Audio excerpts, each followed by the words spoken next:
Howdy folks, and welcome back to World of Tanks with the mighty Jingles. I'm popping off to the EGX Show, that's the Entertainment Gaming Expo in London, for the next 2 days. So, just a quickie today. Well, I say quickie, it's still over 10 minutes long. It's a quickie by my standards. This is Husky Dog 44 in the E-50 Tier 10 match on Prokhorovka. Looking at the team lists, it doesn't seem as if either side has any particular advantages, although the enemy team has more of the mediums than the heavies, which is bad news if you're on the team with all the heavies and you're in a medium. They do have 2 tier 10 mediums though, a Leopard and a Patton, and they're both rushing up to work the ridgeline in the middle of the map. In the E-50, however, Husky, very, very accurate gun, and he's already scored first blood. Scored a hit there. And then he does something very, very ballsy. He's not actually using any concealment. He's relying on the Leopard and the Patton up in front of him, lighting up targets for him, and the view range of the enemy vehicles being what it is that keeps him safe. And this is about as close as he can reliably get to these guys, because that Pershing and the Leopard, who are also working the ridgeline, they're 440 to 450 metres away. Now, they may have a 400 metre view range, but if they're running with coated optics, even while they're moving, that Leopard could spot him from here. Hang on a minute. Is that a T110E5 up here with him? There's only 3 tier 10 tanks on each side in this match, and he is the only tier 10 heavy tank in the entire match, and I can probably think of better places for him to put that tank in encounter mode on Prokhorovka than in the bottom southwest corner hiding behind the E-50. Ah, World of Tanks, you so silly. But yeah, and there we go. Bat chat spotted. Now that was the other thing that I was going to say. Even if the guys in the middle of the ridge line, in the centre of the field, didn't have the view range, even with coated optics to spot you, there's always going to be somebody in those bushes. Right where that bat chat was spotted. And when you pop over this ridge line, he's going to spot you, even if these guys don't. But he's still not exactly in a bad position.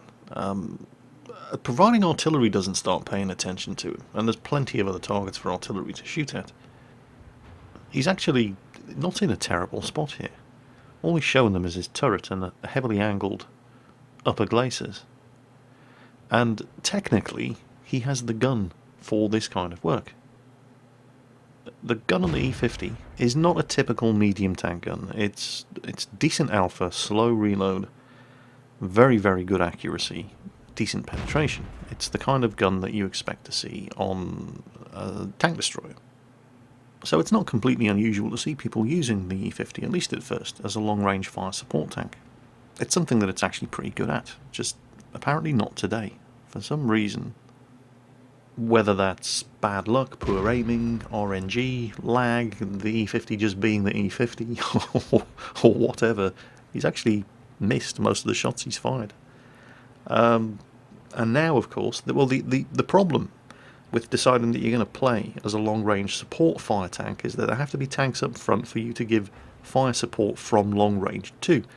And his team has just run out of their tier 10s. The Patton and the Leopard that were working the mid-ridge are both dead. The T110E5 died some time ago. And you really don't want to be stuck in this southwestern corner of the map with a whole bunch of tier 9 and 10 medium tanks coming running towards you. And so he's getting the hell out of there. Unfortunately, the poor old KV-4, who is stuck in the bottom southwestern corner of the map, can't get out of there as quickly as an E-50 can, so he's pretty much resigned to his fate. All of which means that for the price of a Leopard and a Pershing, the enemy team have as good as wiped out a third of Husky's team, including all 3 of their tier 10s. They've achieved complete domination of the western side of the map. They're going to kill that KV-4 soon, he can't possibly hope to hold them back. Which means, because let's not forget, this is an encounter version of Prokhorovka, they're now free to sweep around and put pressure on the cap from both sides.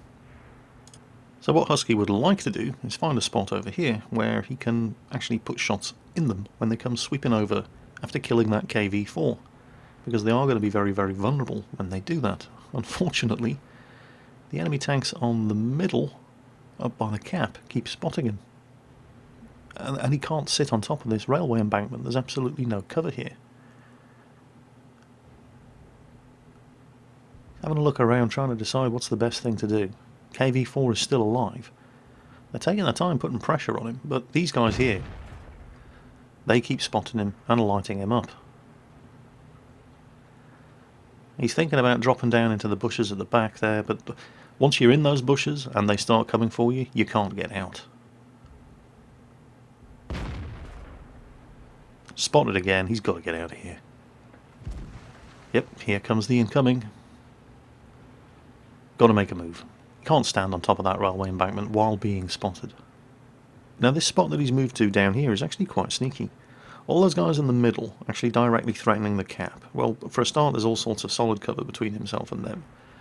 And if they do pop up over that central railway embankment and spot him, because he's in lower ground than them, they're going to have to come right over the top of the embankment in order to put shots down into him. And that's going to make them vulnerable. He's also able to get some decent flanking fire in on this T-28 prototype. Now, it would be great if the guys on the hill could give a bit more in the way of support and fire against the Tier 8s who are trying to hold back the cap. But they're being suppressed by the enemy Jagdpanzer E-100, who's on that little island up to the northeast. And that's when the Lerva goes full retard. You never go full retard. Don't know what he thought he was going to achieve there. Well, anyway, he's dead. The KV-4, by the way, died some time ago.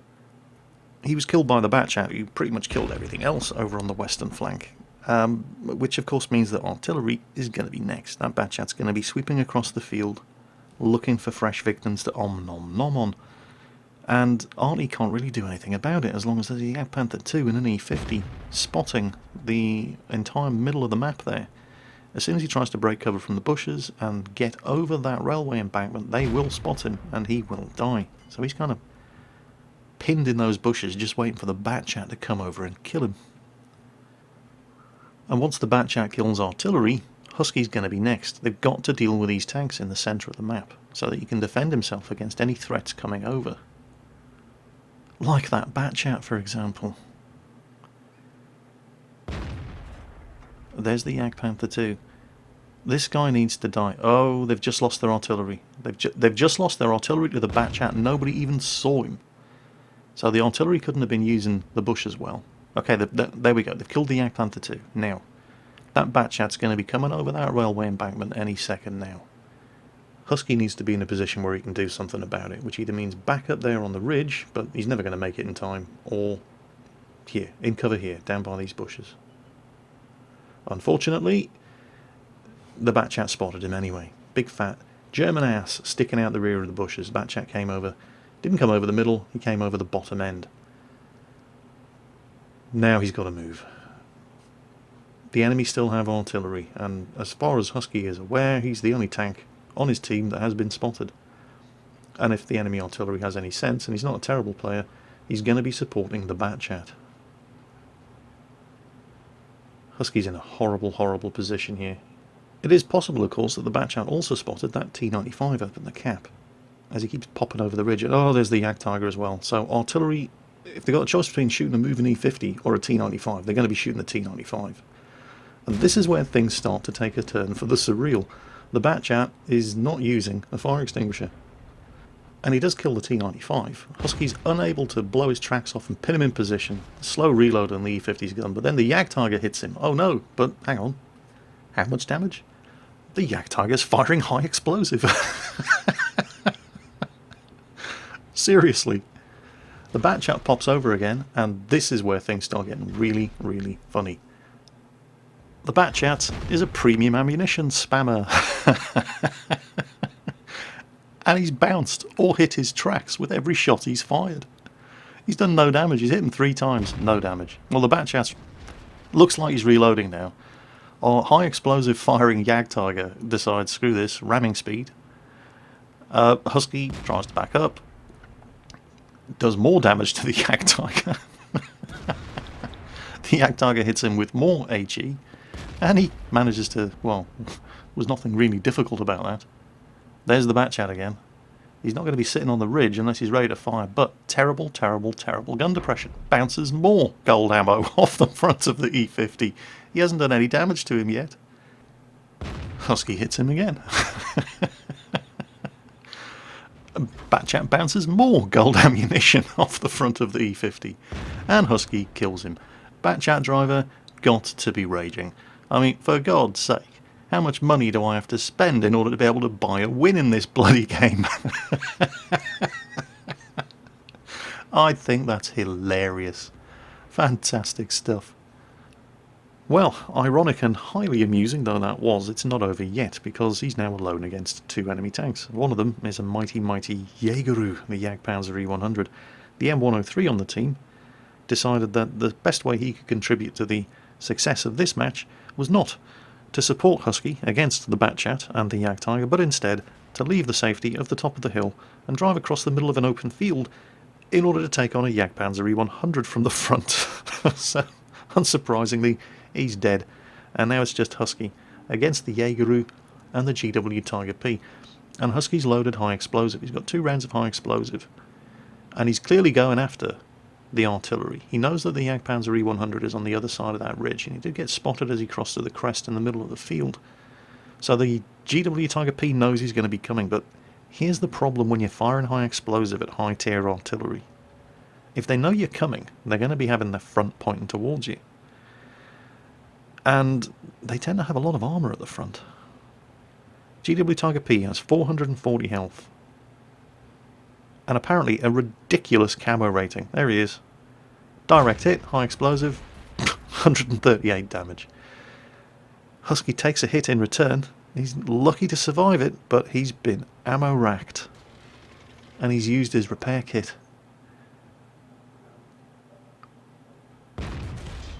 This is not good. Not going up against a Jagdpanzer E100. So, the Jaegeru just has to hit him once to kill him. Hell, the Jaegeru could fire high explosive at him at this point and probably still kill him in one hit. On the plus side, we know exactly where he is. He's sitting in the cap circle. How do we know this? We're being capped. There's only one tank left. He has to be in the cap circle. So, he's ammo racked. He's less than 400 health. He does not know how much health the Jagdpanzer E100 has.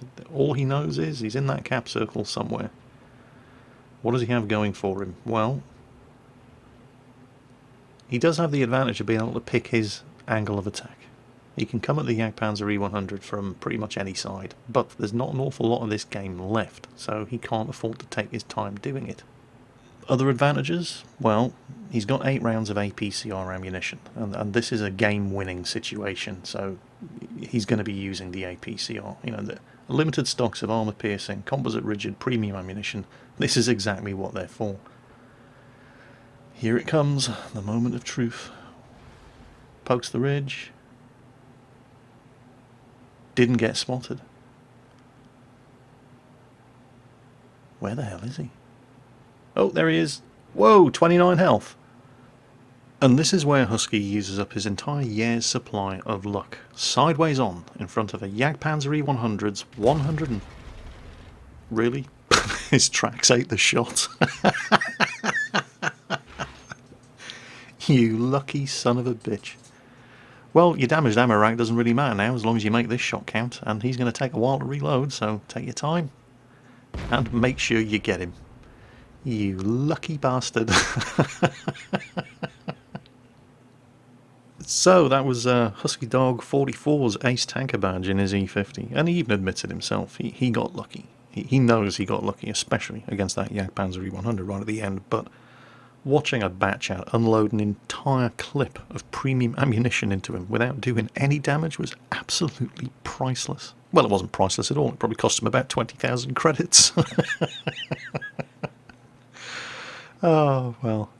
Anyway, that's it. That's it for today. I hope you enjoyed the replay. I'm off to the EGX Show at London for the next 2 days. So, normal service will be resumed when I get back, definitely on Saturday, possibly by Friday, depending on how early I get back from London on Friday. Until then, if you follow me on Facebook, I will be posting pictures from the show up on Facebook. But other than that, see you Saturday, possibly Friday. Take care, have fun, and I'll catch you next time.